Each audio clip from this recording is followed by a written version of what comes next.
Hi guys, and welcome back to my channel, or if you're new here, welcome. My name is Heather, and on this channel we like to walk a very fine line between a shopping addictive makeup monster and a responsible adult with a makeup hobby. Now, I really enjoy eyeshadow singles, dual chromes, multi-chromes, blush, highlight, lip gloss, basically everything except pressed glitter, and today I'm going to be doing the 2022 eyeshadow tag that Annette's Makeup Corner came up with, so if that sounds like something you're interested in, stick with me, we're going to get into it right now. And I just have to say, I thought this was a really intriguing tag, so I'm really excited to talk through everything. Some stuff I have, some stuff I'll put pictures up because I don't have everything that I'm talking about, but I just thought it would be fun to talk about. So the first question is the most innovative release of the year. And I had to agree with Annette that the most innovative release was the Ace Beauté Paletopoly palette, and the reason for that is because they made it into a game.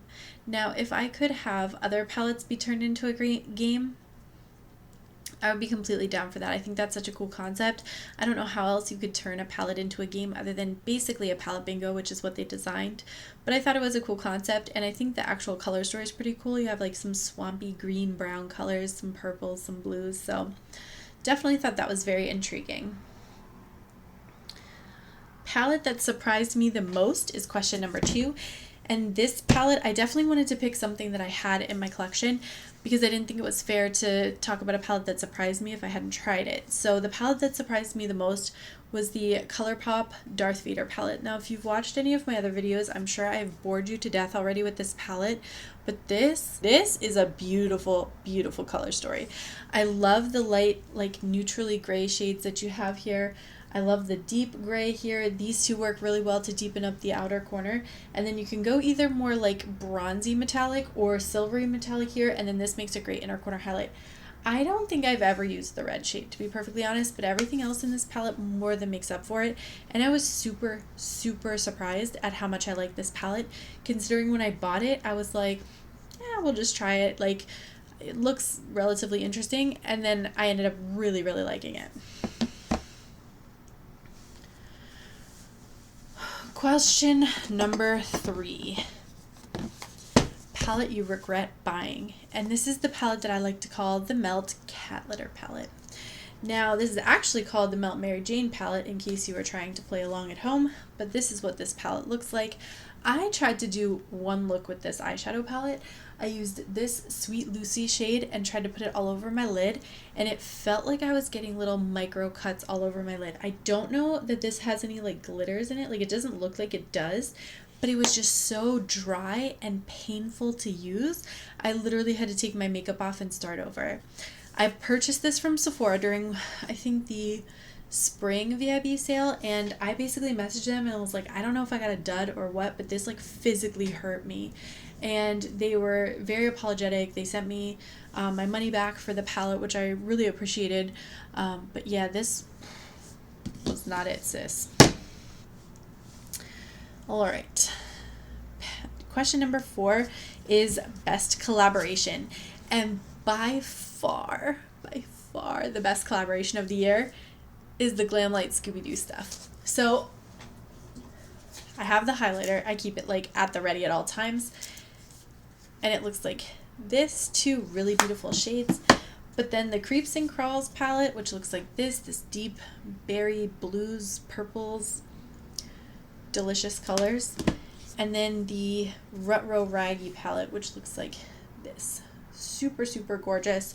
I love this entire collection. I love the art that they did. I think they did such a good job at representing the show, and I really hope that this first launch was successful enough that they will do a round 2, because as the owners of Glamlite have mentioned, they only licensed out some of the villains, Shaggy and Scooby. They didn't license Velma, Daphne, or Freddy. So I'm so hopeful that we will see a part 2 at some point. Number 5. This was a question for the worst collaboration, and the thing that I put down was the Saints, Angels, Sinners, and Gourmand Girls collab palette. Now, the reason I put this down is because of all the drama that unfolded with Saints, Angels, Sinners. it turned out that they were lying and like photoshopping their photos to make it look like they were making donations to charities that they were not making donations to. The owner later came out and said yes, she did the donations, but she wasn't able to do the donation all at once, so she photoshopped it to make it look like she did it all at once instead of in pieces the way she had done it. And I just find that very disingenuous. I did not see at some point any evidence that there was actually the full amount that she was going to donate to that organization ever donated. So it just really rubbed me the wrong way. And I feel bad for Gourmand Girls because I don't think she realized the character of the Saints Angels Sinners owner, and she kind of fell into the trap of collabing with her, and then it just did not go well. So that was really disappointing.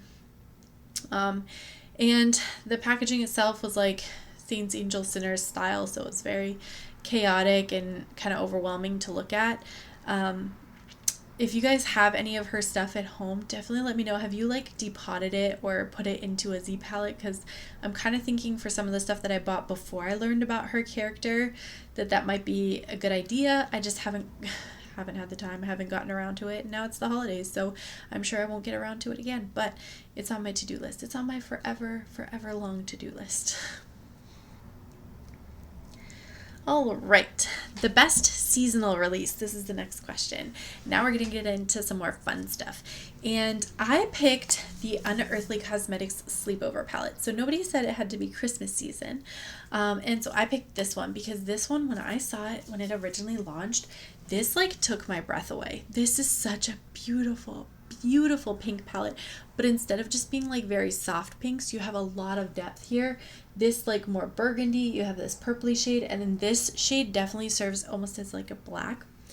The one thing that I'm not a huge fan of is this Beloved shade is the only light shade in the palette, and it's very cool toned. So it almost blends in with my skin tone, and then I feel like it doesn't really like serve me at all. So then I'm stuck with trying to use like some of these other shades to blend things out, and it just doesn't work very well.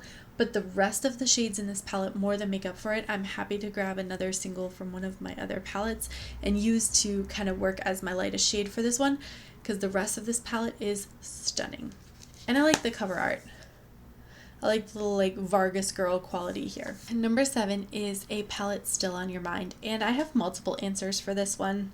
So as I was saying before, my camera battery rudely cut me off. The palettes that I kind of have on my mind that just won't go away.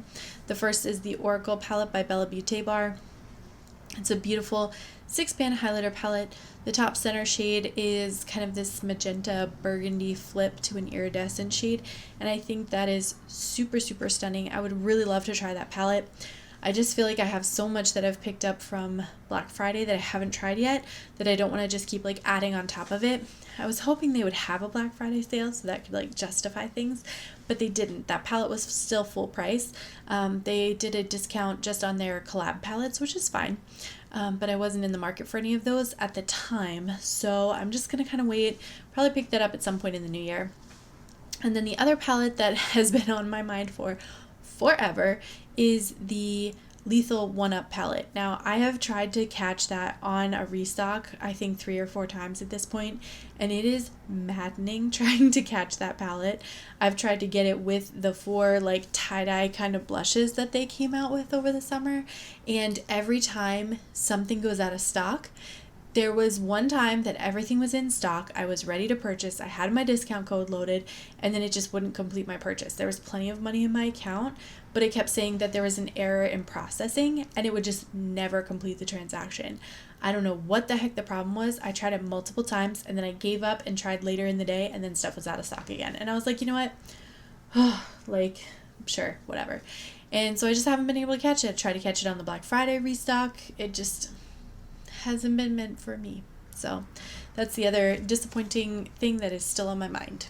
Question number 8 is, what are you hoping to see next year? And I am hoping for the return of the blinding highlight. I am not over that trend. I love highlighters. I don't care if they are just like that champagne-y gold type undertones or if they are full-on colorful highlighters. I love highlighters. I want to bring them all back. So I am hoping that we return to that really blinding, beaming highlight.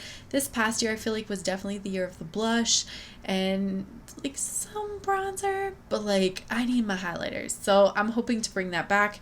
And then I hope that we continue to get more diverse eyeshadow finishes than just like matte, satin, metallic. I don't really want to continue with the pressed glitters or like the matte with sparkles. I don't really care about too much. But if they could put more sparkles in it so it actually showed up on your eye and blend away to nothing, I would be a little bit more inclined to like them. But yeah, I definitely want to see more diversity in the eyeshadow finishes, kind of like Odin's Eye does, or Lethal has done that to some extent. Huda does that to some extent. I think there's a world of possibilities there. Question number 9 is, what don't you want to see more of next year? Pressed glitters. I don't want to see any more pressed glitters. I'm over it. If it's not eye safe, if I can't put it all over my eyelid, don't talk to me. Like, I don't want it anymore. I am tired of warm tone neutral palettes like the orangey, yellowy, brown, Morphe 350, 350 part 2, 350 part 35. No thank you. I'm done with that. I don't want any more of it. Thanks. I also put down huge palettes, but then I ranked this one really high on my December ranking, so I'm not sure I can still say huge palettes, but I tend to stick more or be more comfortable in like a 9 to about 18 pan palette. So if we could get more in that mid-size range, I'd be super happy. The small stuff like the 4, 6, it's just not typically for me. I like something a little bit bigger, but not so big that it's like taking up a whole, drawer for just one palette. This is the last thing that I'll say in the things that I wish would not come back for next year, and it's like palettes that are shaped like weird stuff. There have been so many palettes this year that have come out that have been shaped so weirdly, and it's so impossible to store. I don't like it at all. It is a huge turnoff for me, and I will not buy palettes that are shaped really weird. The only thing that's like borderline weird that I tried to purchase was that 1UP palette, and it's because it's generally still a square. It's just the edges are kind of cut down, but it's generally still a square, so it can be stored like a square palette. But stuff that is shaped like martini glasses, shoes, the leg lamp from Christmas Story, New Jersey. Where am I putting these things? Like, where am I storing that? I don't know. I don't want it. And then number 10. This is, what are your personal goals to improve on for next year? And I think for me, what I want to work on for next year is making less impulsive purchases and being more thoughtful with my purchases, especially eyeshadows. I do have a particularly large eyeshadow collection, and it's because I enjoy collecting eyeshadow palettes. I know it's an expiring commodity, like it's not something that will last forever, but I do really enjoy the idea of having these palettes. But I don't want to continue to excessively buy them to the point where it's like I'm drowning. You know what I mean? Like, I want a curated collection that is meaningful, that brings me joy, not just buying because if I buy one more thing, I get free shipping. Like, I don't want to be doing that. So I want to be more thoughtful with my purchases next year. I'm debating about if I want to do some type of low buy type thing for next year, or like a beauty bank. Work in progress, thinking on that. And then I want to continue to enhance the quality of my content. So I want to, work on getting my audio a little bit better, getting lighting and everything a little bit better. The lighting is definitely challenging in this new room because of the fact that I'm somewhat limited on space, but we're working on it. So I'm hoping at some point I can get the lighting kind of where I want it to be as well. Those are the goals for myself for next year. All right. And with that said, I want to thank you guys so much for watching. Definitely let me know what your answers are down below, or if you have a channel, definitely film this video. Of course, credit goes to Annette for coming up with the questions, but I would love to be tagged in it so that I can see your video too. I want to thank you guys so much for watching. Don't forget to like and subscribe, and I will catch you in my next video. Bye!